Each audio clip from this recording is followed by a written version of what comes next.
Imagine a nation chosen by God, blessed and guided by prophets, yet caught in an endless cycle of faith, rebellion, and regret. After Prophet Joshua's passing, Bani Israel plunged into chaos, losing their unity and falling under foreign domination. They cried out for guidance and God responded, sending prophets like Elijah, Elasa, and Dhul-Kifl, and Samuel. But each time guidance arrived, would they listen? Would miracles awaken their hearts? This isn't just a tale from history. It's a powerful reflection of human nature, divine patience, and the timeless struggle between obedience and stubbornness. By the way, I'm Bihoeshi. I've been a Muslim my whole life, alhamdulillah. I studied the Quran and Sunnah, and this stuff is all I do, all day long. Alright, let's dive in. So, after Joshua passed away, Bani Israel hit some pretty rough patch. They started losing sight of teachings they had been given earlier. Instead of sticking together, they got divided and began drifting apart. And soon enough, chaos replaced the unity they'd once enjoyed. During that shaky period, things got messy real fast. Bani Israel fell into cycles of obedience, rebellion, and regret. When they'd messed up, God would send prophets to steer them back, but they'd often ignore the signs and keep repeating their mistakes. The Quran vividly captured these struggles, reminding us clearly. فبما نقضهم ميثاقهم لعناهم وجعلنا قلوبهم قاسية. So for their breaking of the covenant, we cursed them and made their hearts grow hard. Eventually, their spiritual state declined, weakening their bones and resolve. Their faith faded, and they found themselves under harsh foreign rule. Things stayed tough, real tough, until God sent new guidance their way. So Allah sent Prophet Elasa, Elijah in English. Prophet Elijah was a noble prophet sent to Bani Israel. He showed up at a tough time when idolatry was spreading fast. People had started worshipping an idol called Baal, abandoning pure monotheism. And you can guess, this didn't sit right with Prophet Elijah. His primary mission was crystal clear, calling people back to worship Allah subhanahu wa ta'ala alone. He passionately warned his people, hoping they'd get their act straight. The Quran precisely records his stern but heartfelt message. وإن إلياس لمن المرسلين إذ قال لقومه ألا تتقون تدعون بعلا وتذرون أحسن الخالقين الله ربكم ورب آبائكم الأولين. And indeed, Elijah was among the messengers when he said to his people, will you not fear Allah? Do you call upon Baal and abandon the best of creators, Allah, your Lord and the Lord of your forefathers? But unfortunately, the people didn't respond positively, like at all. Instead, they mocked him, ignored his warnings, and persisted in wrongdoing. Heartbroken yet determined, Elijah prayed to Allah to withhold rain, and soon after, a severe drought hit, making life incredibly tough. After experiencing real hardship, people began reconsidering their stubborn ways. Seeing their pain, Elijah showed mercy and prayed to Allah for relief. Allah graciously accepted his sincere prayer and rain poured down again. Yet, shockingly, people quickly forgot Allah's favor and went astray again, once more time. Eventually, Prophet Elijah grew disappointed with his people's relentless disobedience. Some traditions mention Allah elevated Elijah without experiencing death directly. But regardless of how he departed, his legacy remained strong among believers. وَتَرَكْنَا عَلَيْهِ فِي الْآخَرِينَ. And we left for him favorable mention among later generations. سَلَامٌ عَلَى إِلْيَاسِينَ. Peace upon Elias. إِنَّا كَذَلِكَ نَجْزِي الْمُحْسِنِينَ. Indeed, we thus reward the doers of good. So after Prophet Elijah, his student Prophet Elasa stepped in. Elasa inherited his master's tough job, guiding a stubborn community back to faith. As Elijah's close companion, he was deeply influenced by his teacher's wisdom. He carried on Elijah's mission faithfully, reminding the Israelites about Allah's teaching. In Islam, Prophet Elasa is explicitly honored in the Quran alongside great prophets. واذكر إسماعيل واليسع وذا الكفل وكل من الأخيار. And remember, Ishmael, Elasa, and Dhul-Kifl all were among the best of the righteous. Elasa patiently called people toward monotheism despite constant resistance. The Israelites continued fluctuating, sometimes obeying, often repelling. Yet he never lost his cool, always guiding gently with compassion and mercy. Islamic traditions also emphasize his miracles, like healing and abundant blessings. The Quran doesn't provide detailed narrative about Ilyas's specific trials. However, Islamic historians like Ibn Kathir highlight his persistence amid his struggles. He was famously kind-hearted, generous and patient, even when facing rejection. And although the Israelites frequently tested his patience, he never stopped guiding them. Eliesa's gentle and forgiving nature stands out prominently in Islamic teachings. His perseverance showcases how Prophet remained dedicated despite tremendous adversity. And importantly, his life teaches us the powerful lesson of staying hopeful in guidance. Because at the end of the day, Allah's mercy always outweighs human stubbornness. So during Prophet Eliesa's time, something pretty interesting went down. See, Prophet Eliesa wasn't just guiding spiritually, he was also their leader. And as he grew older, people started worrying. Hey, who's next? They needed someone strong, wise and trustworthy to take the reins. So Prophet Eliesa gathered everyone, laying out the big challenge clearly. Whoever could fast every day, pray all night and never lose their temper, he'd been chosen as the leader. Next prophet king after Eliesa himself. Yes, sounds super tough, but leadership is no joke, right? Now here's where it gets really intriguing. A young guy steps forward. His name was Dhul-Kifl, meaning one with responsibility. Dhul-Kifl confidently said, "Yes, I got this," accepting the challenging terms. Honestly, people probably thought, what? Bold move. But can he deliver? Turns out Dhul-Kifl wasn't kidding. He kept his promises like a champ. No matter how hard it got, he fasted daily, prayed nightly, stayed calm. Even when things got heated, he kept cool, earning everyone's deep respect. Seriously, Dhul-Kifl proved himself worthy in ways nobody expected. The Quran specifically honors Dhul-Kifl's incredible integrity and patience.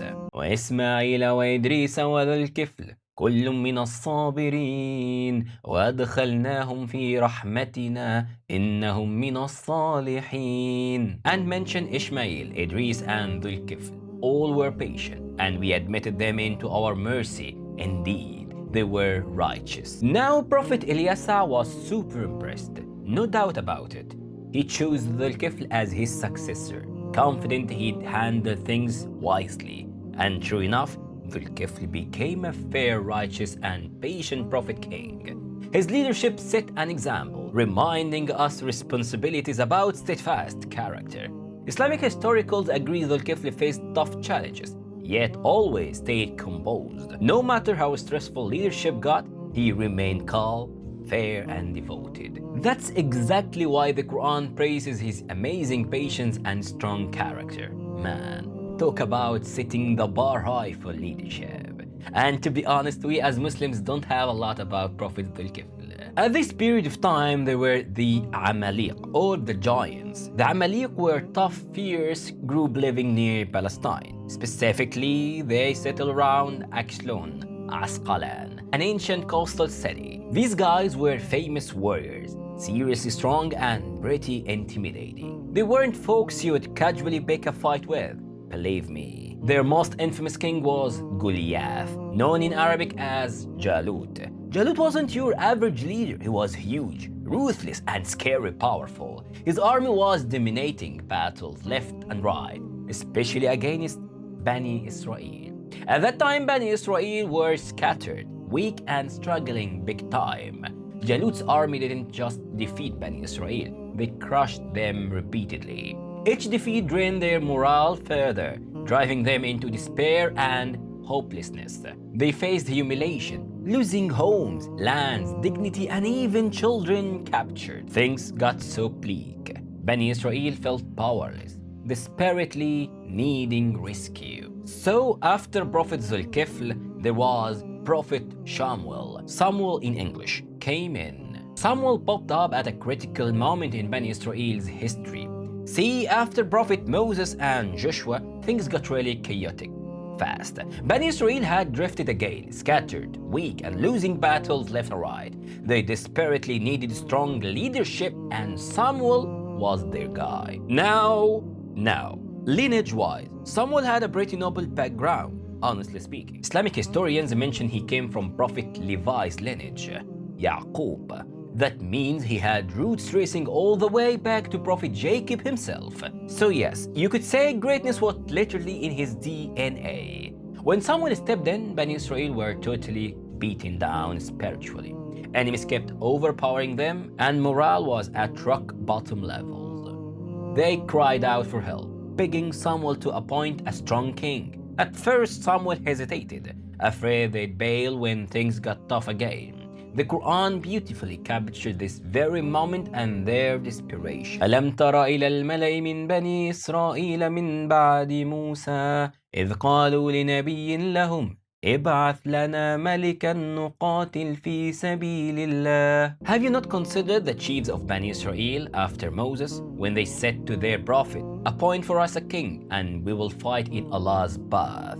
Samuel warned them straight up, leadership is heavy. Don't mess around. He knew their past. They often backed out when things got rough. But they promised, this time it'd be different. They'd stick it through. So Samuel turned to Allah, praying sincerely for guidance in picking a king. Samuel finally agreed, turning to Allah Azza wa Jal, and fighting was officially commanded. But suddenly, surprise, surprise, most people backed down immediately, as usual from children of Israel.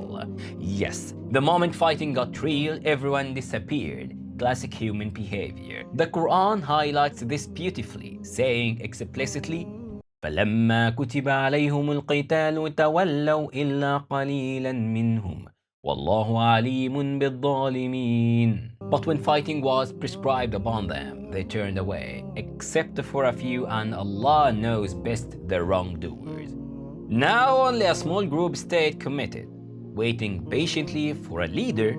After Bani Israel begged Samuel for a king, Allah responded. Allah revealed a clear sign to Samuel to identify their future king. That king was Jalut, known as Saul, chosen directly by Allah himself. Jalut belonged to Benjamin's tribe, the weakest tribe along Bani Israel. But here is the cool part. When Jalut met Samuel, he recognized him instantly. Samuel didn't hesitate. He knew Jalut was exactly the guy they needed. So Samuel quickly gathered everyone, announcing the big news. وَقَالَ لَهُمْ نَبِيُّهُمْ إِنَّ اللَّهَ قَدْ بَعَثَ لَكُمْ طَالُوتَ مَلِكًا. Their prophet said to them, indeed, Allah has appointed Jalut as your king. And guess what? People immediately protested, unhappy with Allah's choice. They argued loudly, saying Jalut wasn't wealthy or noble enough. The Quran clearly captured this disbelief and doubt, saying, قَالُوا أَنَّا يَكُونُ لَهُ الْمُلْكُ عَلَيْنَا وَنَحْنُ أَحَقُّ بِالْمُلْكِ مِنْهُ وَلَمْ يُؤْتَ سِعَةً مِنَ الْمَالِ. They said, how can he rule over us when we are more deserving of kingship and he hasn't been given much wealth? Samuel at that moment firmly replied, reminding them Allah's criteria aren't wealth or status. قال إن الله اصطفاه عليكم وزاده بسطة في العلم والجسم والله يؤتي ملكه من يشاء والله واسع عليم. He said, indeed, Allah has chosen him over you and increased him abundantly in knowledge and physical strength. And Allah gives authority to whomever He wills. Allah is all-encompassing, all-knowing. Unfortunately, even after Samuel explained clearly, many still weren't convinced.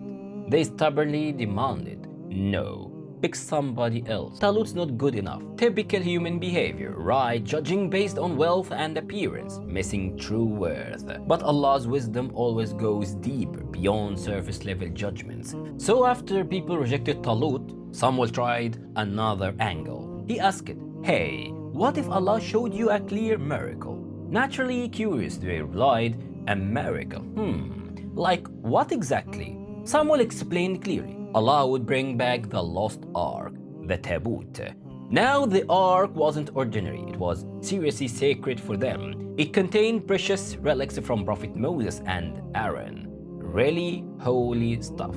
Samuel told them this ark would come back through Talut's leadership. وقال لهم نبيهم إن آية ملكه أن يأتيكم التابوت فيه سكينة من ربكم وبقية مما ترك آل موسى وآل هارون تحمله الملائكة إن في ذلك لآية لكم إن كنتم مؤمنين. And their prophet said to them, the sign of his kingship is that the ark will come to you, containing tranquility from your Lord and relics left behind by the family of Moses and Aaron, carried by angels. Indeed, in that is a clear sign for you if you are believers.